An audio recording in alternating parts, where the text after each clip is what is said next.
प्यारे बच्चों, class 12th monthly test Hindi elective का परीक्षा उपयोगी जेसीईआरटी द्वारा लिए गए एग्जाम को ध्यान में रखते हुए कुछ महत्वपूर्ण प्रश्न हिंदी इलेक्टिव के लिए आप लोगों को बता रहा हूं।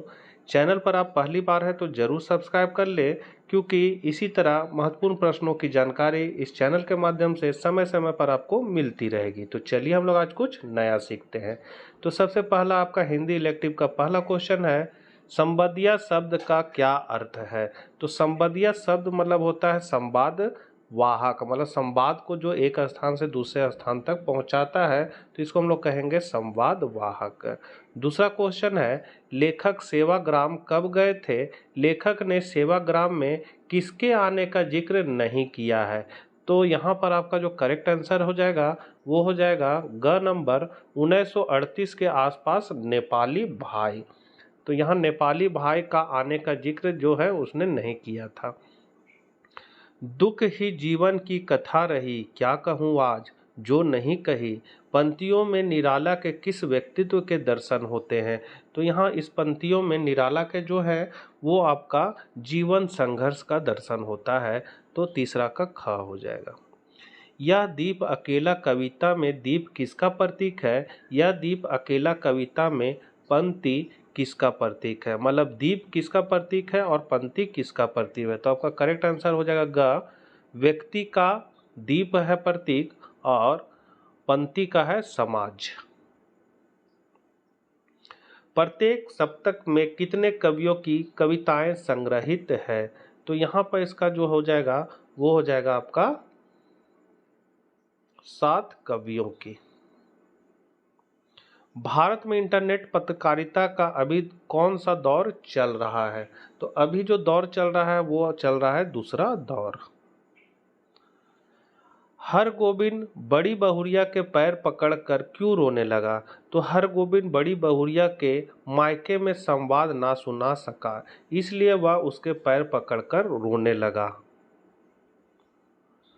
8वां है, वह लता वही कि जहां कली तू खिली पंक्ति के द्वारा किस प्रसंग को उद्घाटित किया गया है। तो इस पंक्ति के द्वारा कवि सरोज के पालन की ओर संकेत करते हैं।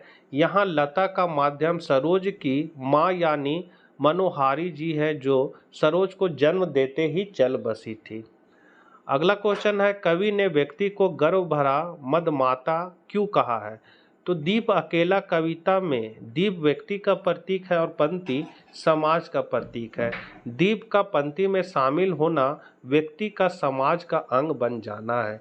कवि ने दीप को स्नेह भरा, गर्व भरा एवं मदमाता कहा है।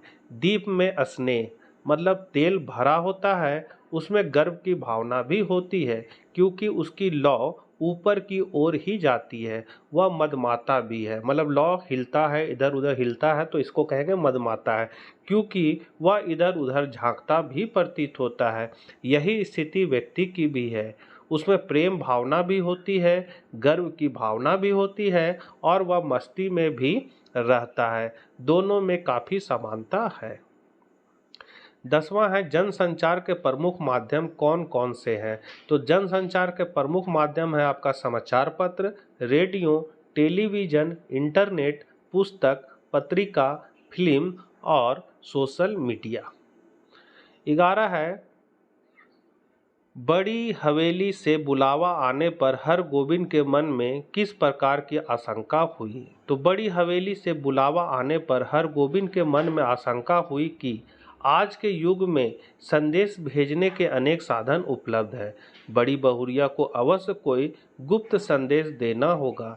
इस संदेश की खबर चांद सूरज परवा पंछी तक को नहीं होनी चाहिए। और लास्ट क्वेश्चन है आपका, लेखक सेवाग्राम कब और क्यों गया था। तो लेखक अर्थात भीष्म साहनी 1938 ईस्वी के आसपास अपने बड़े भाई बलराज साहनी के पास कुछ दिनों तक रहने के लिए सेवाग्राम गए थे, जो उस समय वहां से प्रकाशित होने वाली पत्रिका नई तालीम के सह संपादक के रूप में काम कर रहे थे। तो बच्चों, ये थे आपके हिंदी इलेक्टिव के कुछ महत्वपूर्ण प्रश्नोत्तर। आशा करते हैं वीडियो आपके लिए उपयोगी साबित होगा। तो मिलते हैं नेक्स्ट वीडियो साथ। जय हिंद, जय भारत।